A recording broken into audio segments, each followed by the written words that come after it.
New textile policy to boost employment. The new textile policy announced by the government will give a major breakthrough to one of the promising sectors of the Indian economy. Indian textile is a significant foreign exchange earner for the country. India exports textiles of diverse kinds. These include natural, regenerated cellulose and synthetic fibers. Despite competition from low-cost suppliers like Bangladesh, China and Pakistan, textile exports performed well during the recent years. Positive mood of the industry following the large-scale Big Bang reforms by the government is expected to give a fillip to investments and employment in the sector. The textiles industry in India is currently estimated at more than $100 billion. It is the second largest employer after agriculture, providing employment to over 45 million people directly and 60 million people indirectly. These include manufacturers, suppliers, wholesalers and exporters of cotton textiles, handlooms, woolen textiles as well as those engaged in the manufacturing of textile machinery and equipment, dyes and raw materials, delivery of finished textiles, fabrics and garments. While yarn is mostly produced in the mills, fabrics are produced in the powerloom and handloom sectors. The textile industry indirectly contributes around 5% to GDP. The sector contributes around 14% to the overall index of industrial production, IP. Around 60% of India's textile industry is cotton-based and India is the second largest producer of fibre in the world. The other major fibre produced are silk, jute, wool, and man-made fibers. The Indian textile industry has a rich past. References are found in Vedic literature not only about the manufacturing but also the trade at large. History depicts that India's manufacturing technology was amongst the best in the world. India's manually operated textile machines were among the best in the world prior to colonization. India's machines and technology served as a model for production of the early textile machines in newly industrialized countries such as Britain and Germany. Textile industry in India is vertically integrated from raw material to finished products which are fibre to retail. Government of India has been providing liberal assistance to the sector under the various programs such as Technology Upgradation Fund Scheme, 𝗃𝗃𝗃. Since the inception of 𝗃𝗃𝗃's, investment of more than rs2,50,000 crore has been made till the 31st of March 2014 in the sector and rs18,579.40 crore has been released towards subsidy. It has been envisaged since the start of the new century that Indian textile industry has been showing an increasing trend. The exports have shot up from just $10.52 billion to $38.53 billion, showing a growth of 266.25% from 1999 to 2014-15. This shows a boom in the Indian textile industry. Special package for employment generation and promotion of exports. The government has announced a slew of measures which are labor-friendly and would enhance production possibility frontiers, promote employment creation, economies of large scale and boost export growth. The move comes in the backdrop of the package of reforms announced by the government. These reforms are expected to generate a large number of new employment opportunities and attract investments in the tune of rs74,000 crores in the next 3 years. The majority of new jobs are likely to go to women since the garment industry employs nearly 70% women workforce. Thus, the package would help in social transformation through women empowerment. Salient features of the package announced are: Employee Provident Fund Scheme reforms. Govt. of India shall bear the entire 12% of the employer's contribution of the Employer's Provident Fund Scheme for new employees of garment industry for first 3 years who are earning less than rs15,000 per month.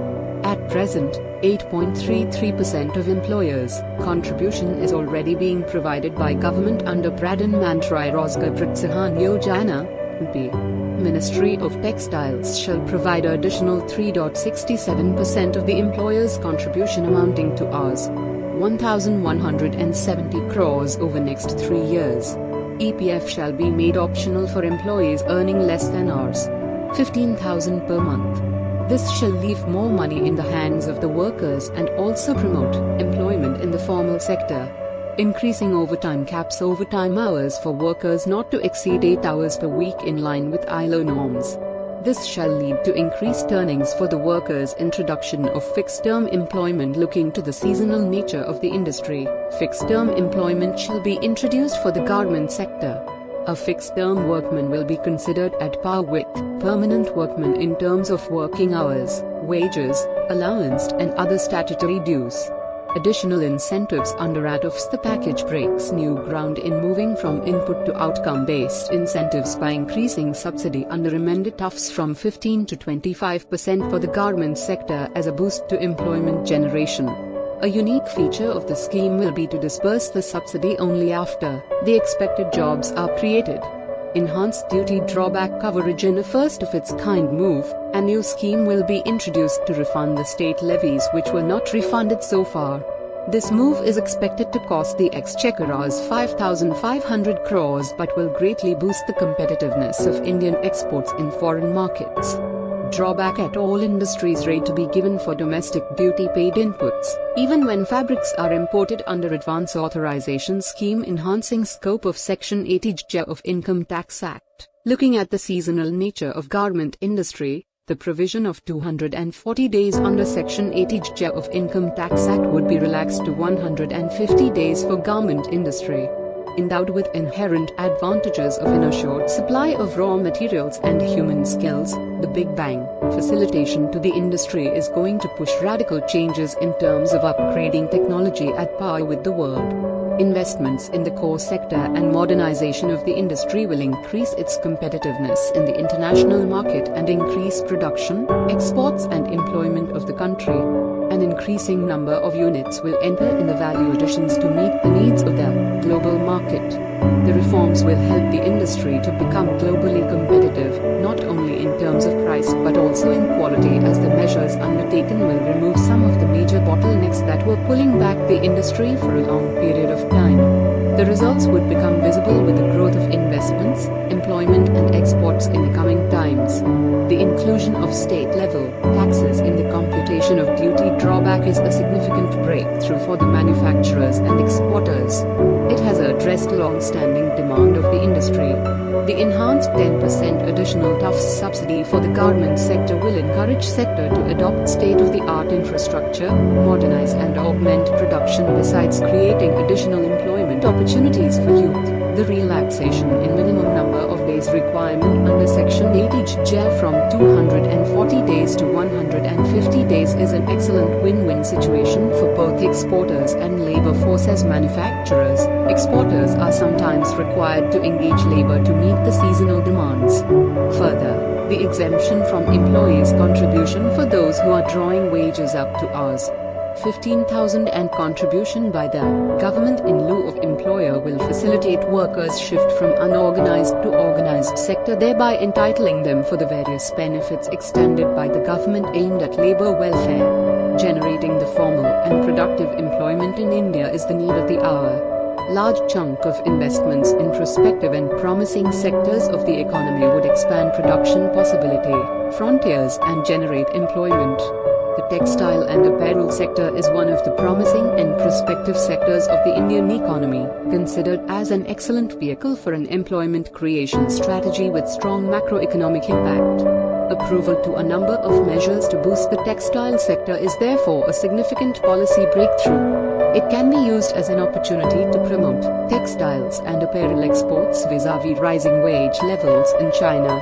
The time is most opportune for India to take advantage of China's decelerating competitiveness in the international market, as wage costs are comparatively low in most of the Indian states.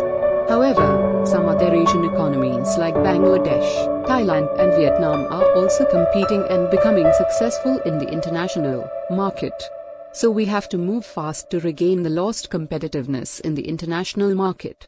At the domestic front, we need to increase our productivity to become competitive, so the flexible labor reforms would be crucial for the sector as the industry is highly labor-intensive. Further, India is paying a heavy duty to access the advanced economies markets where no free trade agreement is signed with the destination economies. So to gain access in those markets, we need to focus on